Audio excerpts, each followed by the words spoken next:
Hey guys, how you doing? It's Henry from Mowers and Blowers and Guns. That's right, I changed the name from Hank the Asian Redneck to Mowers, Blowers, and Guns because that's exactly what this channel is about. Mowers, blowers, and guns. And I decided to keep the mowers and blowers in there because it's branding. As you guys know, my primary channel is up to about 8,700 subscribers. Hopefully I'll hit 9,000 and then eventually that personal milestone of 10,000 subscribers, which is every starving YouTuber's ambition. Anyway, I thought I'd do another video today on an update on my 2 rifles. Some of you guys think that I have 3 rifles. I wish, but no. That other rifle that I had a video on, it was building an Arrow mid-level receiver and all that stuff. That's actually my buddy's gun. And so I wanted to show how easy it was to put in a trigger and to build that rifle. Very economically, by the way. Today I'm going to do a video about how rare ammunition is. Well, lately the ammunition has been okay, you know, nothing for a past couple of weeks, but prior to that we had that big dump of 22 long rifle and 9mm that I picked up a lot of. Pretty much cleaned up with the 22 long rifle. I'm pretty good with ammunition now, but of course if there's another ammunition dump over at Field and Stream, if they have 9mm or 22 long rifle ammunition that's at a very cheap price, which is what I've been getting at, I'll definitely buy more. But right now I'm pretty good. I don't really call every day, but if I'm not around the neighborhood, I'll go inside Field and Stream and check out and see if they have any ammo, which they haven't. I'm going to first show you an update on my original rifle, my AR-9, which is an AR-15 platform that shoots 9mm Glock magazines. I've done a bit of different things to it recently. I got a new case for it, and also today I installed my new Thorson Generation 3 FRS-15 enhanced stock and grip. The reason why I changed it to this was because I'm pretty much done with the shark fin featureless grip, right? Because I got a M&P Smith & Wesson 15-22 long rifle plinker gun, if you will, I had to get a Thorson stock for it to be New York State compliant as per my local FFL.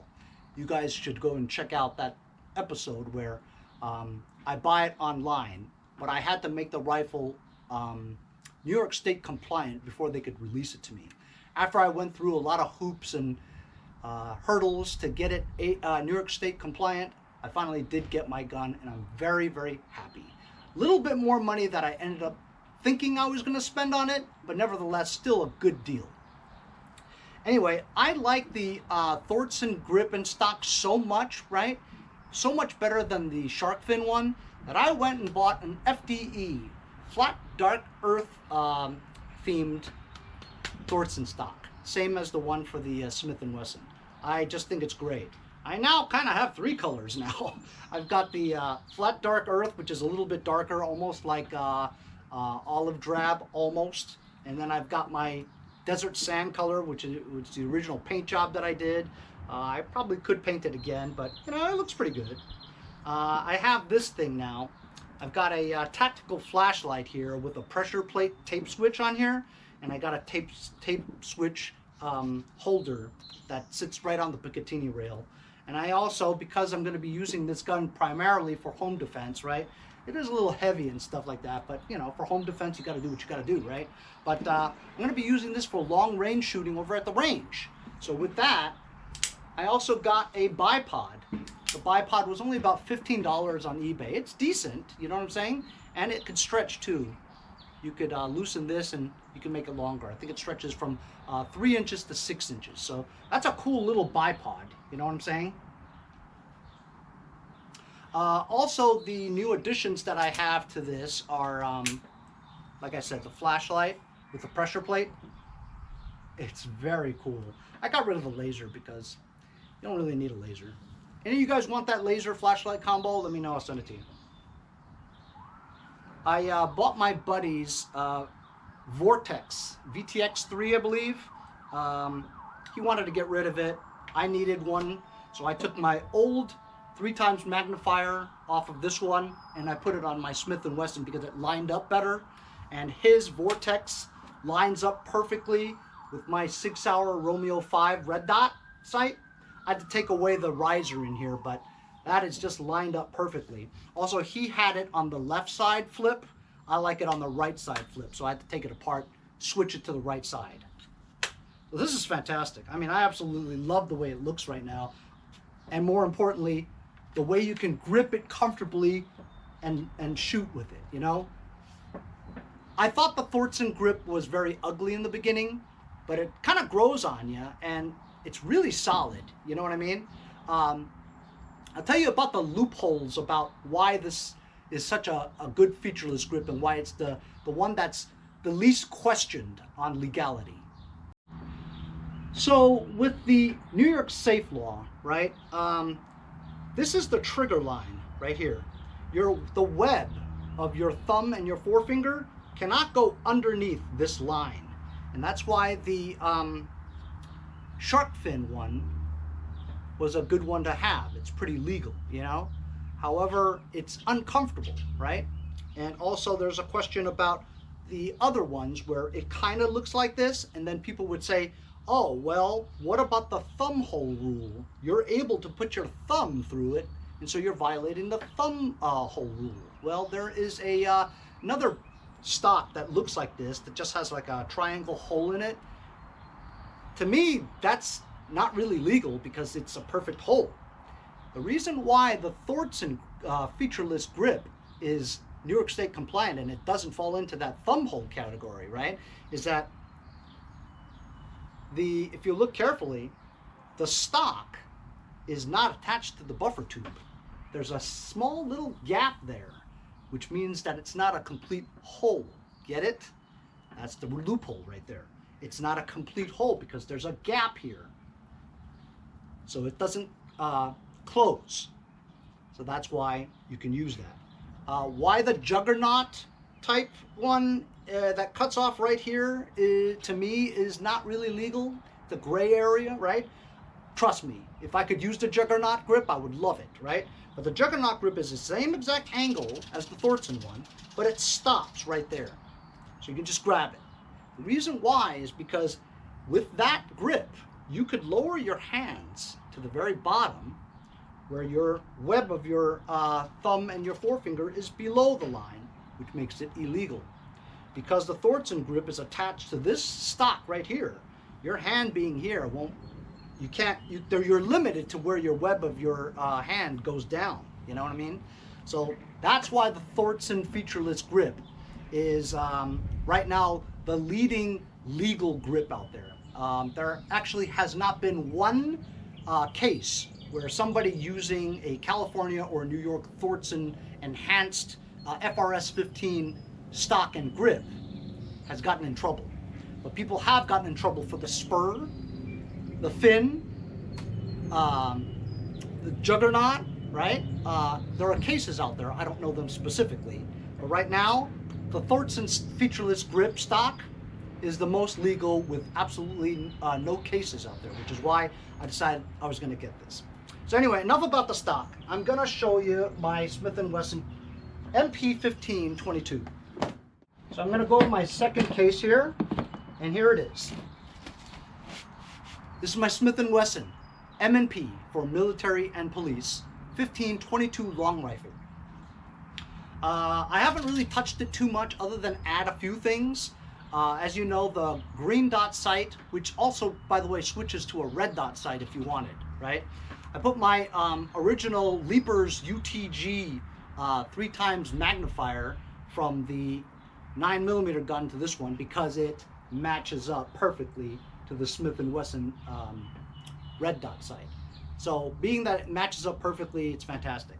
I had a rear backup sight here before, but it got in the way of my charging handle, as well as when you put this flip to the side, it would touch. So I need to get a thinner profile type backup sight, which you don't really actually need, you know what I mean?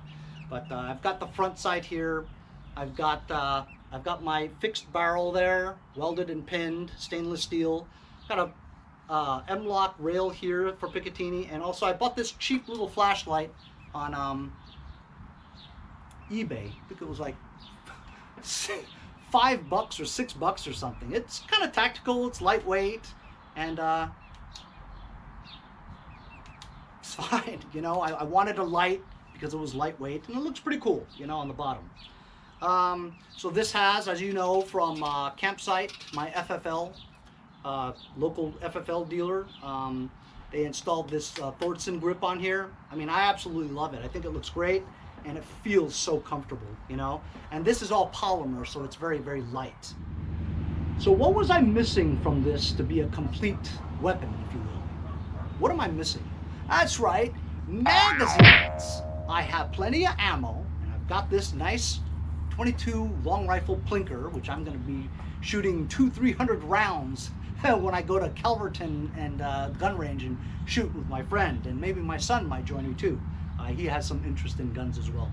Anyway, I could not for the life of me find any mags. I had 8 back ordered from Optics Planet, Backcountry Sports or something like that, and another Badger Mountain company, whatever. Anyway, I paid for them, they took my money, they never shipped anything, never processed anything. They have an ETA of like July something, some don't even have an ETA, so I just canceled those 8 orders, right? Because I had found something almost by accident from gunmagwarehouse.com, and I had found 3 in stock, and I bought them right there. I was a little skeptical on whether or not I was going to get them or not because they're so rare. These magazines for the M&P 1522, right? For the 22 long rifle type weapon. It's almost impossible to find magazines for them. You got the short stubby ones that allow 10 rounds, and you have the green polymer insert for the 10 round as well, but it's a full size one, right? And they also have the orange one, but that's also full size. Well, I want the full size one. They also come in FDE color too, but trust me, you can't find them. I've been looking every day, 30, 40 different sites, all the same ones. None of them have it in stock, except one day, I think just from a fluke, I got lucky. I found 3 and I ordered them, and I thought I was gonna get them within a week. Today is the day that I'm supposed to get them, and I got them. Reason why I'm doing this video is because what's more scarce than ammunition these days? Magazines for this weapon. I am proud to show you that I actually received not 1, not 2, but 3 Smith & Wesson factory M&P 1522 full-size 10-round New York State compliant magazines. I am stoked because now my collection is complete. I'm gonna be able to shoot this gun because you can't shoot a gun without magazines unless you put them one in at a time in the chamber, you know what I mean? Which you're not gonna do. I wish I had 100 of these, but like I said, even today, very difficult to find. Hey, if you guys can find this magazine somewhere, I'd be happy to pay you a premium if you ship it to me. I'll pay for shipping too. Anyway, so these are all polymer, brand new. I haven't even opened them yet. I'm gonna open one right now. Like I said, these are like gold. That's gold, Jerry. Gold! Now there are ones that I've seen online where it actually has a button here where you can pull it down, right? So you can load them easily. Mine doesn't have that. So I can't pull the spring down to release the tension so I can get the bullets in there faster, the rounds. So, I mean, I'm not complaining. I guess I am complaining a little that I don't have a button, but I'm not complaining that I get to have 3 magazines, you know? So, this is what it looks like with the magazine inserted. Oh, does it not fit? There we go. How about that, huh? Does that look cool or what? Awesome. Very cool. I'm gonna try something.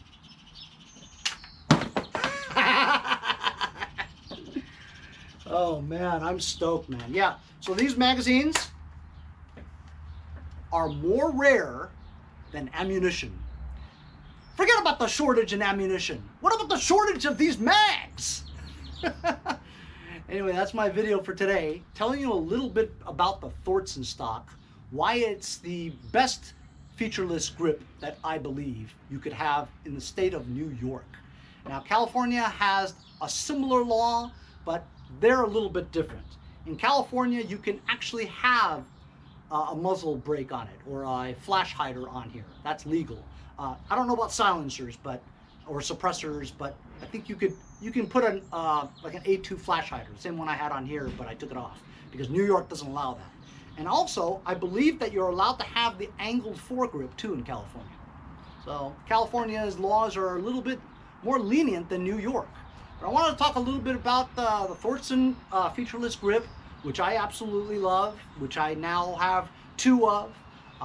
Yes, I had to spend $119 for it. It wasn't bad, you know, but like I said, that's a stock and a grip in the same thing, on the same gun, on one piece. Got a nice new addition to my 22 Plinker gun, showing you all the features that I've got. The most important one, getting 3 magazines for it. So because I've got this now, I'm going to plan a trip with my son and my friends. I'm going to go over to Calverton and do some 22 long rifle plinking. So I've got 2 loaded rifles now. I just love the hobby now of rifles. Getting into it has been very fun, very interesting. I absolutely love it and I enjoy it. And listen, if you guys aren't into guns, if you're thinking about getting into it, get your wallet ready, because you want to always make your gun your own. Customization and getting the things that you want for your rifle, it's not cheap, it's expensive, but it's also like a disease, it's an addiction. Once you start getting into it, you just think about it all the time. But anyway, that's my video for today.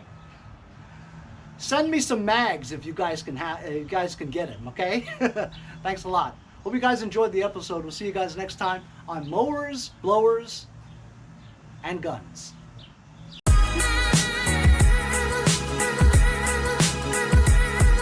Say hello to my little friend! Hey, if you guys enjoyed the video, remember to give me a like.